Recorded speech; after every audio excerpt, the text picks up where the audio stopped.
Sorry about that. I really got to get better about checking my iPad's memory before starting a video. So here we go. We have question 9-89, and here are the two inequalities that we were given for this system. And again, our goal is to figure out where are they going to overlap and what coordinates are solutions for these inequalities. So the first thing we're going to do is we need to make sure that both inequalities are written separately in slope-intercept form. Now this one, y equals mx plus b, great. This one, not so much. We're going to need to change this one around a little bit to make sure that it's in slope-intercept form. I see that I have a negative 3/4 times the x, and then a positive 10 is the constant.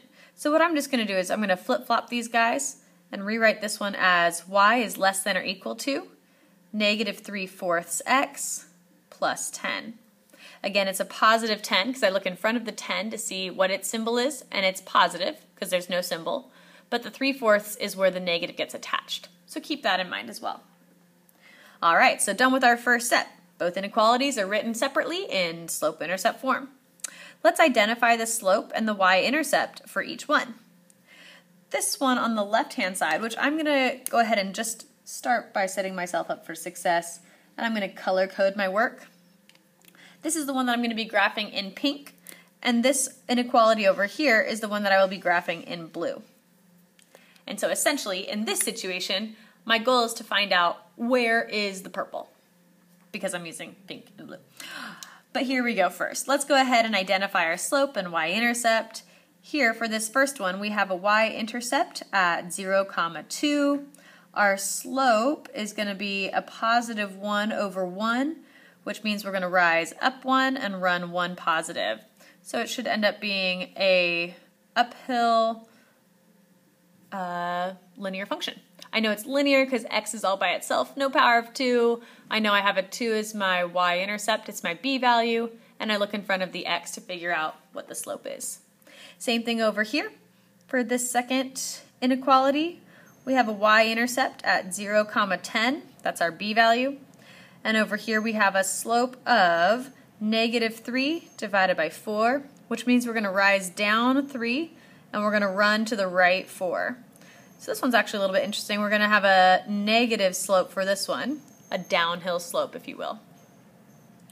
All right, we got the y-intercept and the slope. At least 5 coordinates are clearly plotted. Well, in order to plot some coordinates, I'm going to have to draw a coordinate plane. So here we go. I'm going to keep in mind that this y-intercept is crazy high. So I'm going to need to make sure that I account for getting all the way up to a positive 10 on my y-axis. So just keep that in mind as we're doing this. I'm probably going to end up scaling by 2 on my y-axis to get all the way up to that positive 10.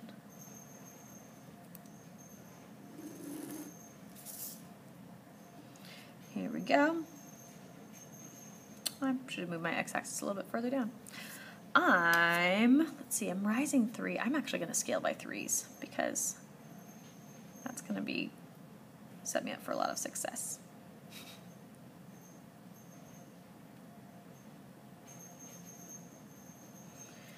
And then 1, 2, 3, 4.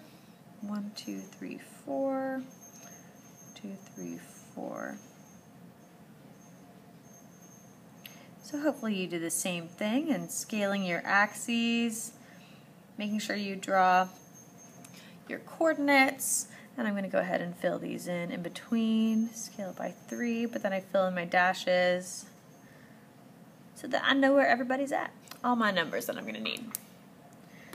All right, let's go ahead and start with the pink one. That one's going to be slightly easier just because we have a positive 1 over 1 slope. So I'm going to start by drawing my dot at the positive 2. Y-intercept always happens first, and then up 1 over 1, up 1 over 1, up 1 over 1, and so on. We also want to go down in the opposite direction and make sure that we have enough values to draw our line.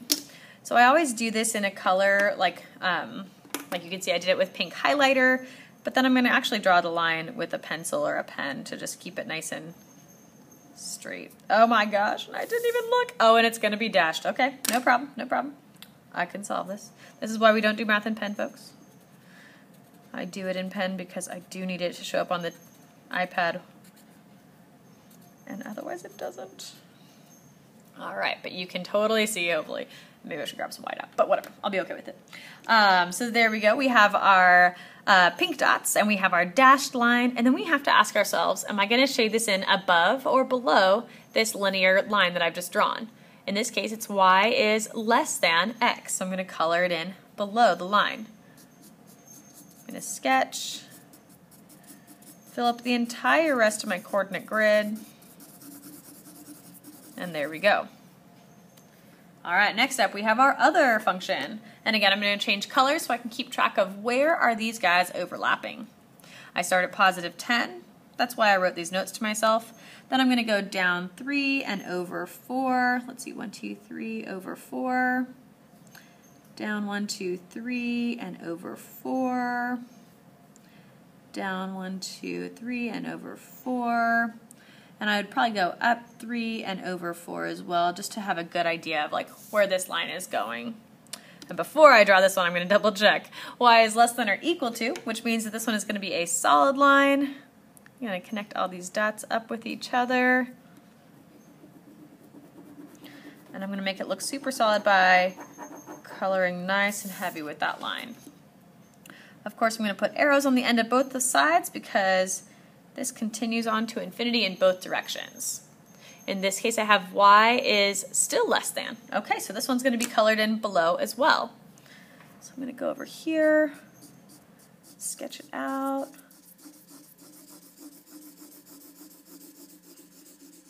Alrighty. I do need to extend my pink section just a smidge.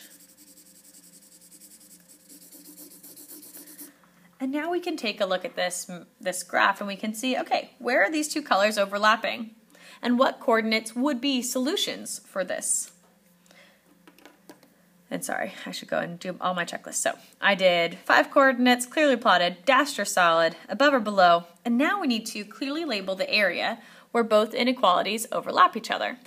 Well, we can see very clearly that the purple section is down here.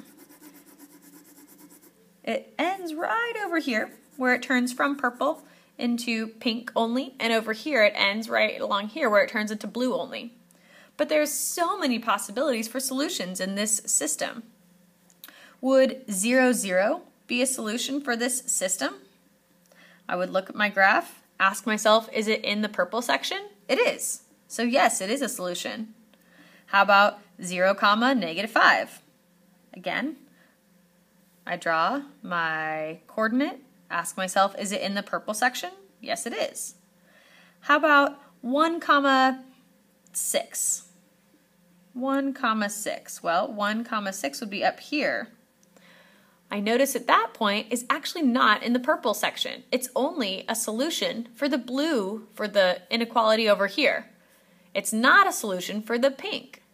And if I plugged those numbers in, I could prove this. I could say, okay, 6 goes in for the y, so 6 is less than 1 plus 2. 6 is less than 3. That's not true for the pink equation, or I'm sorry, for the pink inequality, so therefore it can't be a solution for the whole system altogether. So no, this one doesn't work. And I would do the same thing with maybe the coordinate, oh, I don't know, 8, let's do 8, 8. It's always nice to have simplistic numbers. 8, 8. Should it be a solution for the system? No. Should it be a solution for the pink inequality? Yes. Should it be a solution for the blue inequality? No. So in this case, no, it would not work. We can again prove that it would work for the pink. 8 is less than 8 plus 2. 8 is less than 10. True. But let's plug it into this blue inequality. 8 is less than or equal to negative 3/4 times 8 plus 10. Negative 3/4 times 8 would get us negative 6 and then plus 10. Negative 6 plus 10 is positive 4.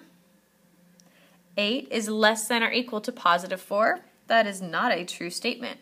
So that's why if it doesn't work for one, it doesn't work for the system. We're only looking in that purple section to find out all the possible solutions. And there's like a billion of them, obviously. There's infinity, truly. But right now we're only looking at integer points, which means we're using whole numbers or positive or negative whole numbers like 0, 0, 0, -5. We're not using fractions or decimals or anything like that. Just those integer points to prove all the solutions for the solution set of this inequality, this system of inequalities.